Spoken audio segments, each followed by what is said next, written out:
अर्जुन के पुत्र अभिमन्यु की महाभारत के युद्ध में बहुत ही महत्वपूर्ण भूमिका थी।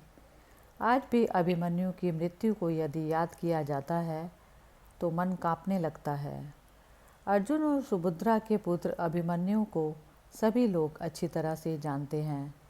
महाभारत युद्ध में अभिमन्यु वीर गति को प्राप्त हुए, लेकिन सभी के मन में यह विचार आता है कि श्री कृष्ण ने अपनी ही बहन सुभद्रा के पुत्र अभिमन्यु को क्यों नहीं बचाया, जबकि अर्जुन और पांचों पांडव की युद्ध के अंत तक उनकी रक्षा के कवच बने रहे, तो अभिमन्यु को क्यों मर जाने दिया। अगर चाहते तो लीलाधारी भगवान श्री कृष्ण अपने सुदर्शन चक्र भेज अभिमन्यु को चक्रव्यूह से बाहर ले आते और अभिमन्यु का वध नहीं हो पाता, परंतु श्री कृष्ण ने ऐसा क्यों नहीं किया, इसलिए कारण नहीं बताया।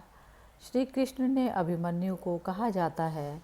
जब भी धरती पर धर्म और सत्य की हानि होने लगती है तो भगवान की नियति के अनुसार धरती से अधर्मियों और अत्याचारियों का नाश करना होता है,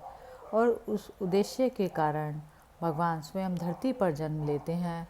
और उनके इस उद्देश्य में उनके विभिन्न देवी देवता भी अपने पुत्रों को स्वयं धरती पर जाकर जन्म देते हैं। ऐसा ही जब द्वापर युग में भगवान विष्णु ने श्री कृष्ण अवतार में जन्म लिया,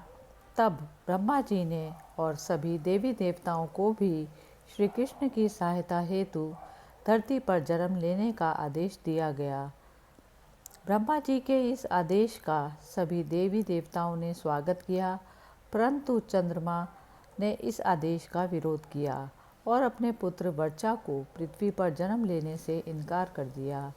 लेकिन जब सभी देवताओं ने मिलकर चंद्रमा को समझाया कि धर्म की रक्षा करना ही हम देवताओं का परम कर्तव्य और धर्म है, इसलिए हम सभी को ब्रह्मा जी का आदेश का पालन करना है, यह हमारा दायित्व और कर्तव्य भी है।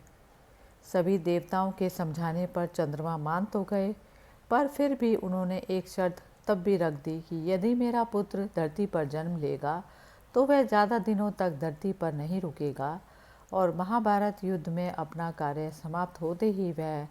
मेरे पास लौट आएगा। इसके साथ ही वह युद्ध में अपने पराक्रम से बड़े बड़े महारथियों को भी चकित कर घोर युद्ध लड़ते हुए वीर गति को प्राप्त होगा, और इसके इस अदम्य साहस को युगों युगों तक याद रखा जाएगा। चंद्रमा पुत्र वर्चा ही अभिमन्यु थे, जिसने धरती पर ब्रह्मा के आदेश का पालन कर श्री कृष्ण की सहायता के लिए जन्म लिया था। चंद्रमा की शर्त अनुसार श्री कृष्ण ने अभिमन्यु की नियति में दखल नहीं दिया, और अभिमन्यु महाभारत युद्ध में वीर गति को प्राप्त हो अपने पिता चंद्रमा के पास चले गए। इस प्रकार था अभिमन्यु की मृत्यु का राज।